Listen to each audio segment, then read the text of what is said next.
CEO Manisha Avhale यांनी विभाग प्रमुखांकडून मागवल्या तात्काळ या याद्या। लोकसभा आचारसंहितेची काटेकोरपणे अंमलबजावणी। 16 मार्च रोजी 18व्या लोकसभा निवडणुकीची आचारसंहिता लागू झाली। लोकसभेच्या निवडणुका लागल्याने प्रशासन सतर्क झाले। जिल्हाधिकारी कुमार आशीर्वाद यांनी तात्काळ सर्व प्रशासनाची बैठक घेऊन आचारसंहितेची काटेकोरपणे अंमलबजावणी करण्याच्या सूचना केल्या। मुख्य कार्यकारी अधिकारी मनीषा आव्हाळे यांनी रविवारी तात्काळ जिल्हा परिषदेच्या सर्व विभाग प्रमुखांना पत्र काढलं।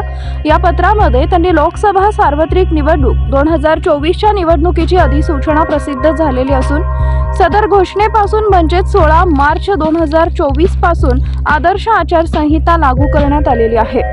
सदर निवडणुकीच्या अनुषंगाने जिल्हाधिकारी तथा जिल्हा निवडणूक अधिकारी सोलापूर यांनी आदर्श आचारसंहितेची अंमलबजावणी करण्याबाबत माहिती आज संध्याकाळी 7 पर्यंत मागवली आहे।